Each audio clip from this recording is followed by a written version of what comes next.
वो एक बियाबान जंगल था। दोपहर का समय था। सुंदर नगर का रहने वाला हरिया नाम का एक किसान अपनी पत्नी राधा के साथ बैलगाड़ी पर सवार होकर लौट रहा था। कुछ देर किसी वृक्ष के नीचे बैठकर आराम कर लेते हैं। भूख भी बहुत तेज लगी है। बैल भी चलते चलते थक चुके हैं। इन्हें भी आराम की जरूरत है। हाँ, तुम बिल्कुल सही कहती हो राधा। काफी देर से मैं भी यही सोच रहा था। इतना कहकर हरिया इधर उधर देखने लगा। तभी उसकी नजर दूर नदी पर पड़ी। कहाँ रुका जाए? हाँ, वो सामने देखो, वो देखो। वो नदी है ना, वहीं पे हम अपनी बैलगाड़ी रोक लेते हैं। अरे भाई, भोजन करने के बाद पानी पीने की समस्या नहीं होनी चाहिए। भरपूर पानी मिलेगा और इसी बहाने हमारे बैल भी पानी पी लेंगे। भाई, इनको भी तो चलते चलते प्यास लगी होगी ना। चलो भाई। चल चल चल चल चल अर्र। इतना कहकर हरिया बैलगाड़ी को नदी की ओर मोड़ लेता है। कुछ देर बाद हरिया एक वृक्ष के नीचे बैठ गया और उसके बैल नदी का पानी पी रहे थे। राधा भोजन निकालने लगी। हरिया रोटी का निवाला अपने मुंह में रखने वाला था कि तभी एक आवाज उसके कानों में टकराई। मैं 2 दिन से भूखी हूँ। क्या तुम मुझे कुछ खाने को दे सकते हो? आवाज सुनकर हरिया चौंक गया और उसने देखा कि एक बूढ़ी औरत लाठी टेकती हुई उसे घूर रही थी। राधा भी उसे गौर से देखने लगी। इस घने जंगल में ये बूढ़ी औरत अकेली क्या कर रही है? क्या तुमने इसकी आंखों में देखा है? कितने विचित्र अंदाज में चमक रही है। मुझे तो ये बूढ़ी औरत कुछ ठीक नहीं लग रही। ओहो, ऐसा काहे बोल रही हो सकता है कि ये बूढ़ी औरत जंगल में ही रहती हो, बेचारी भूखी हो। चलो, इसे कुछ खाने को दे देते हैं ना। इतना कहकर हरिया अपनी रोटी राधा को दे देता है। ये लो, अपने हाथों से इस बूढ़ी को कुछ दे दो और पुण्य कमाओ। राधा जैसे ही रोटी बूढ़ी औरत की ओर बढ़ाती है, अगले ही पल वो बूढ़ी औरत जोर से हंसने लगी। एक बात तो मैं बताना भूल ही गई। मेरा पेट रोटी से नहीं भरता, बल्कि इंसानी गोश्त और उसके खून से भरता है। ये सुनकर हरिया चौंक गया।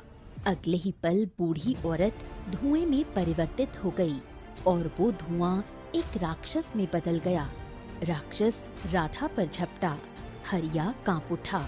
इससे पहले कि वो कुछ करता, राक्षस ने राधा को पकड़ लिया और देखते ही देखते उसकी पत्नी को उसके सामने मार डाला।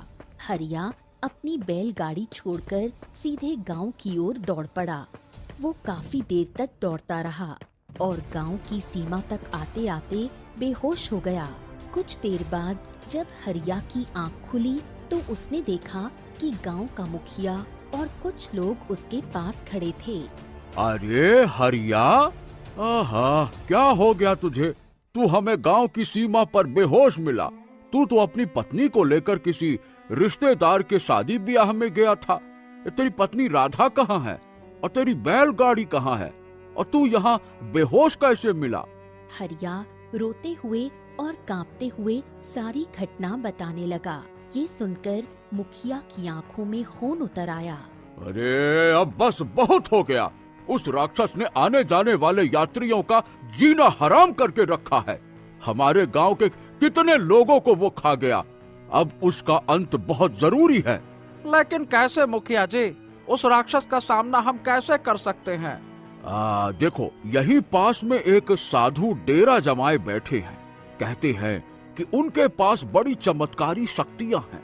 मैं तो कहता हूँ, चलो उन्हीं के पास जाकर उस राक्षस के अंत का उपाय पूछते हैं। चलो। कुछ ही देर में हरिया, मुखिया और गांव के अन्य लोग साधु के पास पहुँचे। मुखिया कांपते हुए होठों से सारी घटना बताने लगा। प्रणाम साधु महाराज। आज हमारे गांव के हरिया के सामने उस राक्षस ने उसकी पत्नी की जान ले ली। आखिर इसका अंत कैसे होगा साधु महाराज? हरिओम हरिओम हरिओम। उसका अंत तो लिखा जा चुका है और जल्द ही उसका अंत होगा, मगर तब तक तुम लोगों को ध्यान रखना होगा। अपने गांव के लोगों से कह दो कि कोई भी उस जंगल के रास्ते से ना जाए जहां वो राक्षस रहता है। साधु महाराज, मैं आपकी बात का मतलब समझ नहीं पा रहा हूँ। आप कहते हैं उसका अंत लिखा जा चुका है, इसका क्या मतलब है? कुछ बातें समय पर ही छोड़ देनी चाहिए। नियति की गहराई में जाने का प्रयास मत करो, परंतु तुम्हारे मन की तसल्ली के लिए मैं इशारों में कह देता हूँ, उस राक्षस का अंत एक जादुई बीज में छिपा है और उसका अंत एक राजकुमारी करेगी। ये सुनकर मुखिया और भी चौंक गया। माफ करिएगा साधु महाराज, लेकिन पहेलियां मत बुझाइए, कृपया करके साफ साफ बताइए। साफ साफ ही तो बताया, उसका अंत एक जादुई बीज में छिपा है और उसका अंत एक राजकुमारी करेगी। इससे अधिक मैं कुछ नहीं बता सकता, क्योंकि जो होना होगा वो तो होगा। हरिओम हरिओम हरिओम। जाओ, अब तुम जा सकते हो। मुखिया क्रोधित होकर गांव वालों के साथ उठा और हरिया के साथ वापस लौट गया। मुखिया गांव जाकर चौपाल में ऐलान करता हुआ बोला, देखो गांव वालों, साधु महाराज ने कुछ भी खुलकर नहीं बताया, परंतु उनकी बातों से ये अंदाजा लग गया था कि राक्षस का अंत अभी हाल फिलहाल में तो नहीं होने वाला।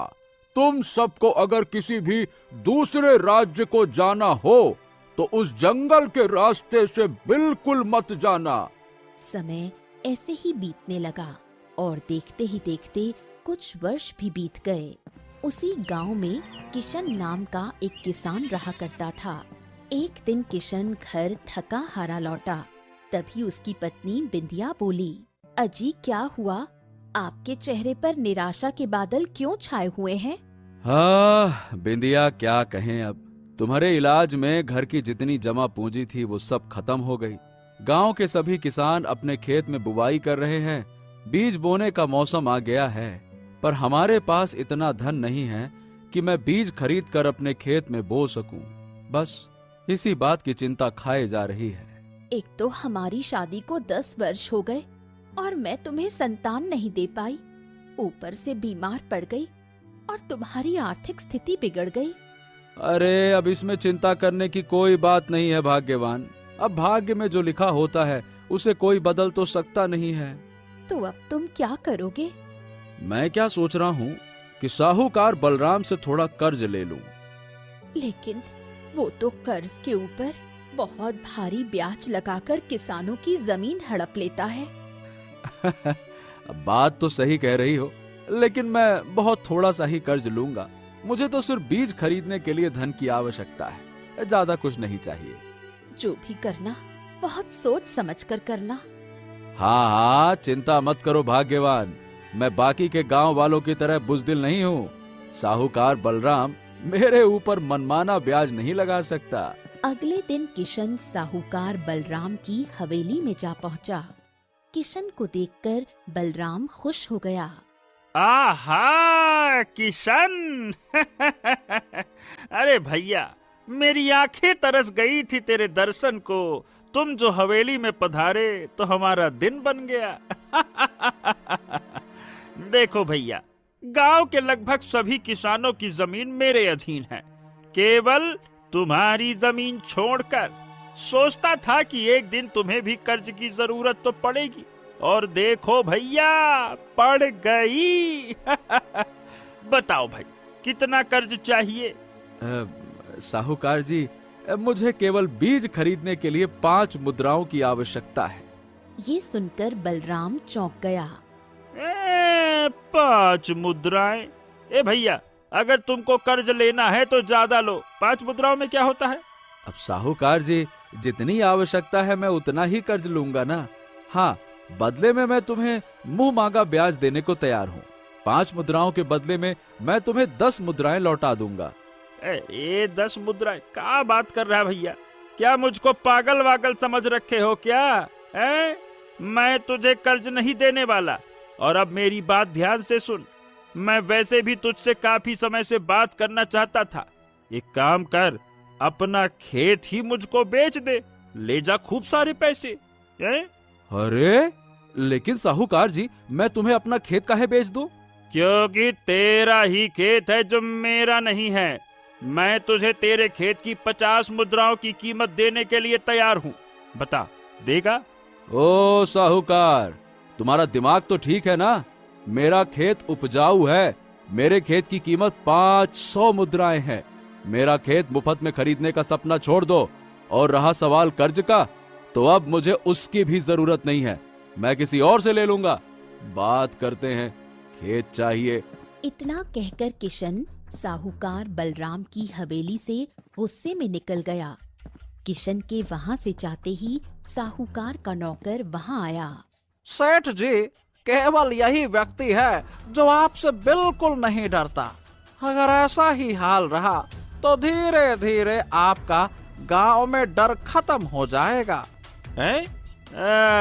तू चिंता मत कर, मैं भी देखता हूँ कि ये अपने खेत में अब बीज कैसे बोता है। इतना कहकर साहूकार बलराम ने अपने नौकर से कुछ कहा।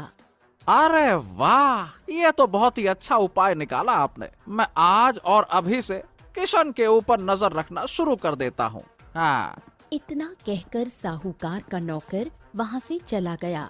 तभी साहूकार बलराम की पत्नी रुक्मिणी अपनी 5 वर्षीय पुत्री राधिका को गोद में उठाए वहां आ गई। आप जो कर रहे हैं बिल्कुल सही नहीं कर रहे। आप कोई ऐसा काम मत कीजिए जिससे गांव वालों की हाय हमारे परिवार को लगे। अपने बारे में नहीं तो कम से कम अपनी पुत्री के बारे में तो सोचिए। अरे बकवास बंद करो रुक्मणी, कितनी बार तुमसे कहा है कि मेरे काम में टांग मत अड़ाया करो।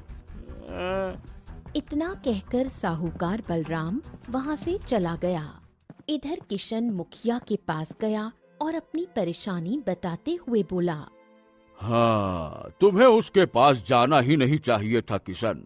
हम सभी किसी न किसी दिन उसके पास कर्ज लेने के लिए गए और फिर अपनी जमीन गंवा बैठे, फंस गए। क्या करें अब? इतना कहकर मुखिया ने किशन को 5 मुद्राएं दे दी। अच्छा सुनो, जब तुम्हारी फसल उग जाए तो उसे बेचकर आराम से मुझे लौटा देना, ठीक है? परेशान मत होना। किशन मुखिया का धन्यवाद करते हुए वहां से बाहर आ गया। अगले दिन किशन उन 5 मुद्राओं से बीज खरीदकर अपने घर आया। हाँ, चलो सारी मुश्किलें हल हो गईं। कल हम दोनों मिलकर खेत में इन बीजों को बो देंगे। कुछ देर बाद दोनों सो गए, मगर वो ये नहीं जानते थे कि साहूकार का नौकर मोहन उनकी बातें सुन रहा था। मोहन चुपके से घर में घुसा और बीज चुरा लिए। फिर वो बाहर उस स्थान पर पहुंचा जहां किशन के बैल बंधे थे। आहा, अब देखता हूँ कि कल तुम दोनों अपने खेत में बीज कैसे बोते हो। इतना कहकर मोहन ने पैरों से उन सभी बीजों को कुचल डाला और चला गया। अगले दिन जब किशन उठा तो बाहर का दृश्य देखकर उसकी आंखें फटी की फटी रह गईं। उसके दोनों बैल मृत अवस्था में पड़े थे और उनके मुंह से झाग निकल रहा था। उसके सारे बीज नष्ट होकर जमीन पर बिखरे पड़े थे। ए बिंदिया जल्दी बाहर आओ। ए बिंदिया, बिंदिया। बिंदिया बाहर आई और रोते हुए बोली, हमारे बैलों को किसने मारा? लगता है कल रात हमारे बैलों को किसी ने जहर दे दिया। और ये देखो, ये बीज जो मैं मुखिया जी से पैसे लेकर आया था कर्ज में, उन पैसों से जो बीज खरीदे थे वो भी नष्ट हो चुके हैं। ऐसा लग रहा है जैसे इन्हें किसी ने पैरों से रौंद डाला हो। इतना कहकर किशन फूट फूट कर रोने लगा। मुझे पूरा विश्वास है इस घटिया काम को इस गांव में केवल साहूकार बलराम के अलावा और कोई नहीं कर सकता। वही नीच आदमी है घटिया आदमी। अब क्या होगा?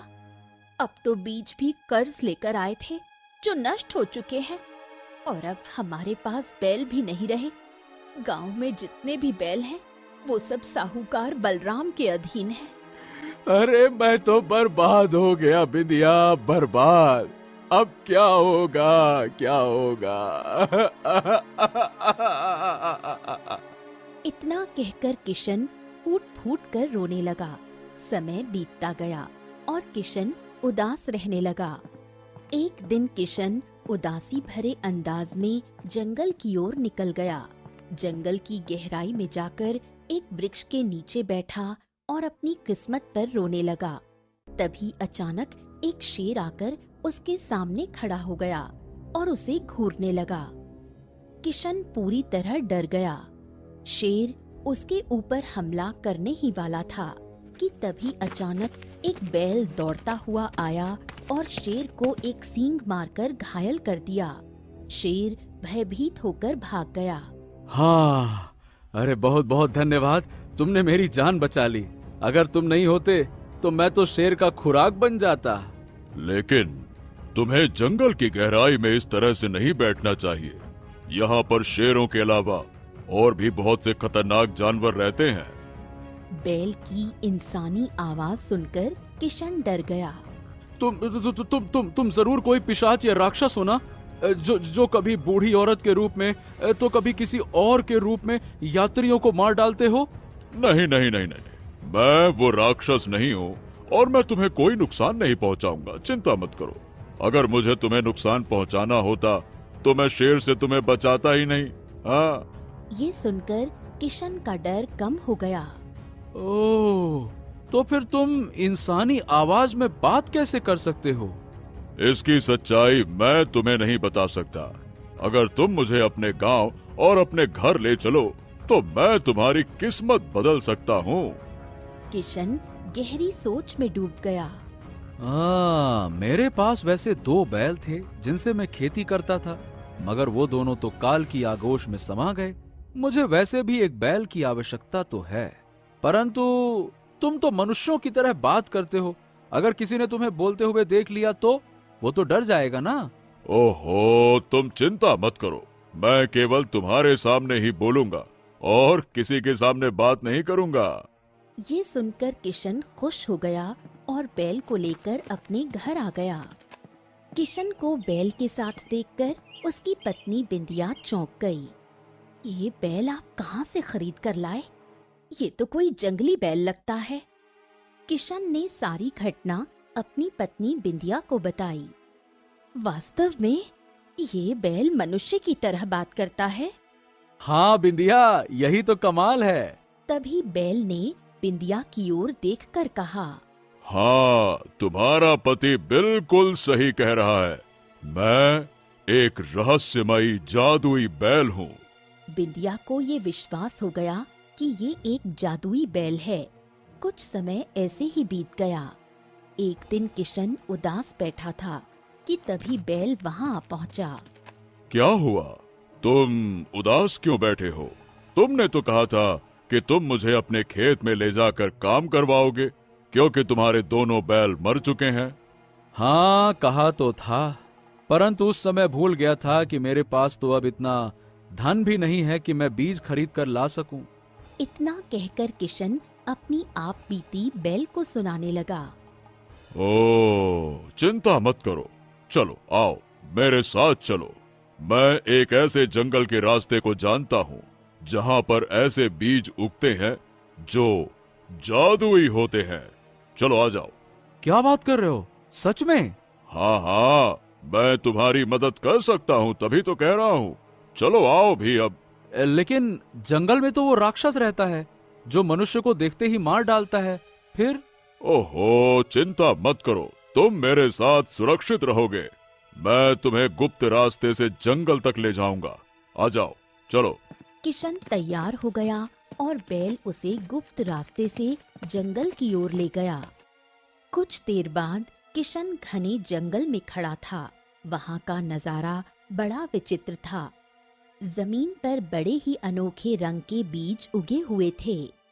अरे वाह, ये तो सुना था कि बीज बोकर पेड़ पौधे और फसल उगाई जाती है, परंतु जमीन में बीज उगते हुए ये तो पहली बार देख रहा हूं। हाँ, इन बीजों को उठा लो। ये जादुई बीज हैं। जब इन्हें अपने खेत में बोओगे तो तुम्हारा खेत मानो जादुई हो जाएगा।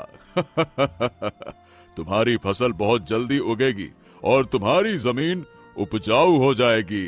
किशन खुश हो गया और बहुत सारे बीज इकट्ठा करके बैल के साथ अपने गांव लौट आया। अगले दिन किशन ने बैल के साथ अपने खेत में वो सारे बीज बो दिए। बड़ी मेहनत के बाद किशन थक गया। हाँ, एक किसान मेहनत के बाद कितना थक जाता है। हाँ, अब तुम अपनी फसल देखना, मजा आ जाएगा।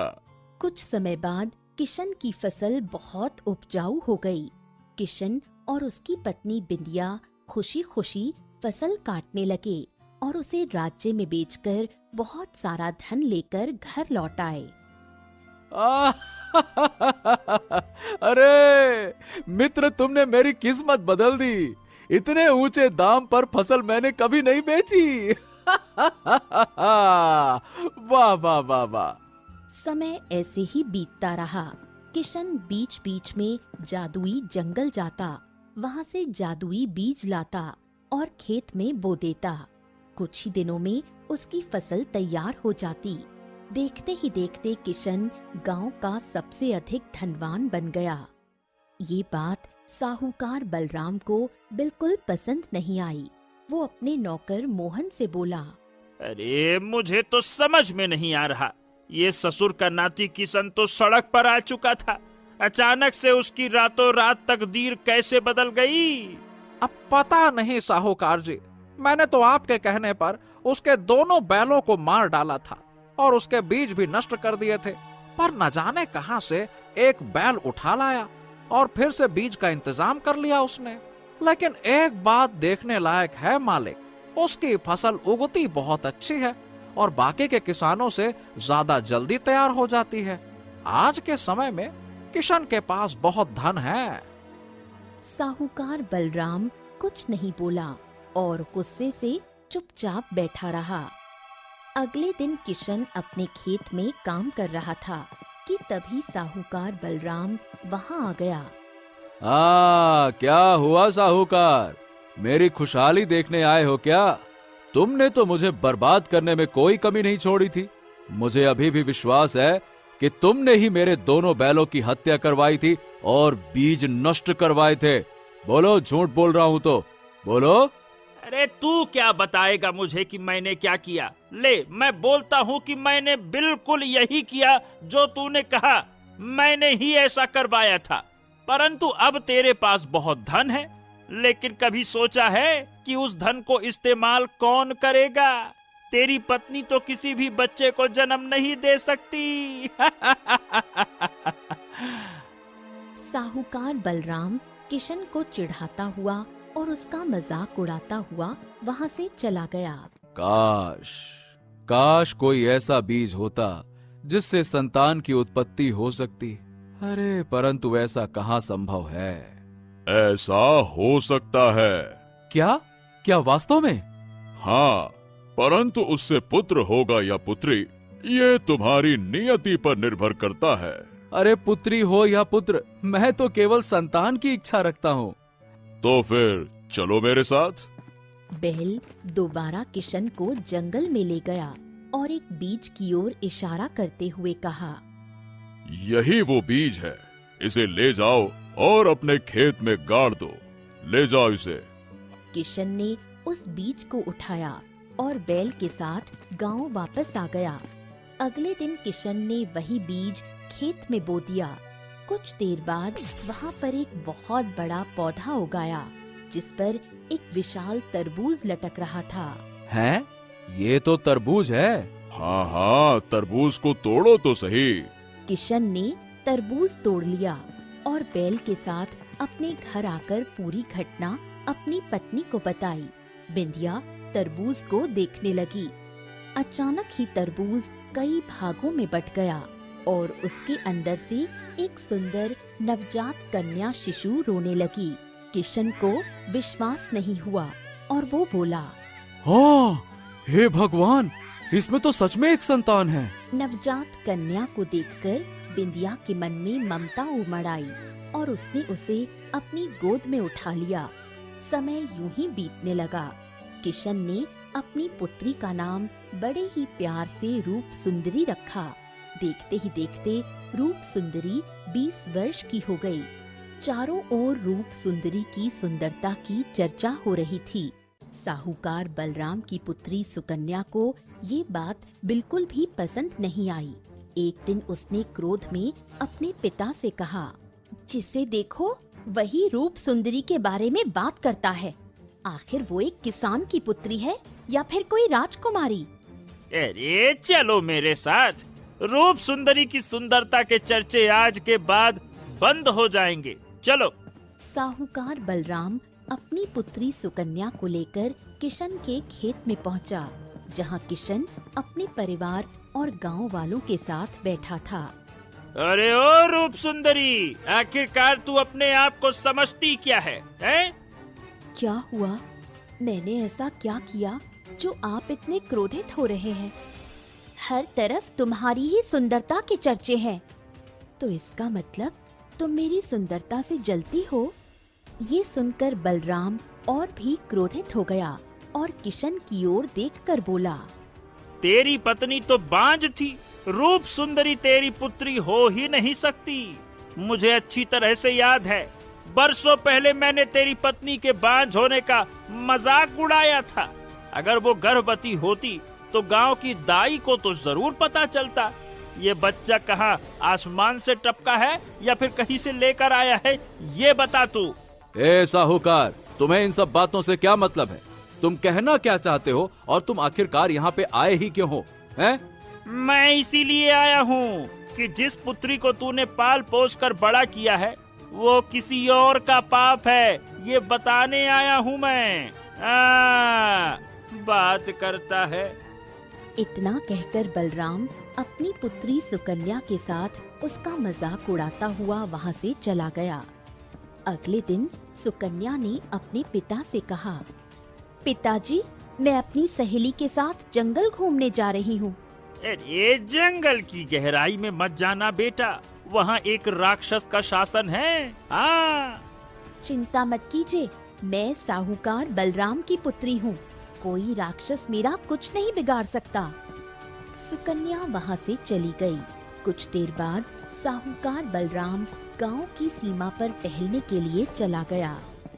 अचानक वहाँ पर सुकन्या की सहेली दौड़ती हुई आई। साहूकार बलराम उसे घबराए हुए देखकर चौंक गया। अरे लड़कियों, तुम्हारे साथ सुकन्या थी तुम्हारी सहेली, वो कहाँ है और तुम इतनी डरी हुई काहे हो? मैं और सुकन्या जंगल के सुंदर दृश्य देख रहे थे। तभी अचानक एक बूढ़ी औरत आई और वो राक्षस में बदल गई और ये कहकर वहाँ से गायब हो गई कि आज पूर्णिमा की रात इसका मांस खाकर और खून पीकर मैं और ज्यादा शक्तिशाली हो जाऊंगी। ये सुनकर साहूकार बलराम अपना सर पकड़कर बैठ गया। हे भगवान, हे भगवान, ये क्या हो गया, ये क्या हो गया? कुछ ही देर में ये खबर गांव में जंगल की आग की तरह फैल गई। हर कोई खुश था कि साहूकार बलराम की पुत्री को राक्षस पकड़ कर ले गया। जब ये खबर रूप सुंदरी तक पहुंची तो वो व्याकुल हो गई और उसने अपने पिता से कहा, सुकन्या चाहे जैसी भी हो लेकिन मनुष्य है, हमें उसकी मदद करनी चाहिए। ये तुम क्या कह रही हो बेटी? सुकन्या और उसके पिता ने तुम्हारे साथ कितना अन्याय किया, उसके बाद भी तुम उसकी मदद करना चाहती हो? हाँ पिताजी, क्योंकि उनमें इंसानियत नहीं है, लेकिन हमें इंसानियत दिखानी है। बेटा, लेकिन उसकी मदद करेंगे कैसे? राक्षस बहुत ही शक्तिशाली है। पिताजी, न जाने क्यों मुझे ऐसा लग रहा है जैसे मैं उस राक्षस का अंत कर सकती हूँ। तभी वहाँ पर वही बैल आ गया। तुम्हारी पुत्री रूप सुंदरी बिल्कुल सही कह रही है। वही उस राक्षस का अंत कर सकती है। ये तुम क्या कह रहे हो? मैं बिल्कुल सही कह रहा हूँ। इससे पहले मैंने तुमसे जो कहा था वो सब भी तो सच निकला था ना। किशन गहरी सोच में डूब गया। अब देखो, ठीक है, लेकिन वो राक्षस है कहाँ? इस बात को तो हम में से कोई नहीं जानता। ये बात मैं जानता हूँ। किशन तुरंत अपनी पुत्री रूप सुंदरी को लेकर साहूकार की हवेली चला गया। वहाँ पर साहूकार विलाप कर रहा था। अगर तुम लोगों के साथ भलाई करते तो लोगों की दुआएं लेते, आज तुम्हारी पुत्री का ये हाल ना होता। परंतु तुमने जो कुछ भी किया, मैं सबको भूलकर तुम्हारी पुत्री को राक्षस के चंगुल से आजाद कराऊंगी। ये सुनकर साहूकार बलराम की आंखों में आंसू आ गए। उसकी पत्नी रुक्मिणी ने अपने पति से कहा, देखा आपने, इसे कहते हैं सच्ची इंसानियत। मुझे क्षमा कर दो रूप सुंदरी। मुझे तुम पर भरोसा है, लेकिन राक्षसी का मुकाबला तुम करोगी कैसे? और वो है कहाँ, ये कोई नहीं जानता। तभी वहाँ पर वही बैल आ पहुँचा। लेकिन मैं जानता हूँ। ये सुनकर बैल के मुंह से इंसानी आवाज निकलते देख साहूकार बलराम चौंक गया। हैं? ये क्या? ये बोल कैसे रहा है? चिंता मत करो, मैं बोलने वाला बैल हूँ। इस बात को केवल किशन और उसका परिवार जानता है, परंतु अब सच्चाई खोलने का समय आ गया है, इससे पहले कि रात में राक्षस तुम्हारी पुत्री को मार डाले। चलो मेरे साथ, आ जाओ। तभी वहाँ पर मुखिया भी आ गया। वो साहूकार की पुत्री का हाल जानने आया था। मैं भी तुम्हारे साथ चलूंगा। कुछ देर बाद किशन, रूप सुंदरी, साहूकार बलराम और मुखिया को बैल जंगल की एक रहस्यमयी गुफा की ओर ले गया। गुफा के अंदर से भयानक आवाजें आ रही थीं। सुकन्या इस गुफा के अंदर है। सब लोग गुफा में प्रवेश कर गए। अंदर राक्षस बैठा हुआ था। उसके बगल में सुकन्या बेहोश पड़ी हुई थी।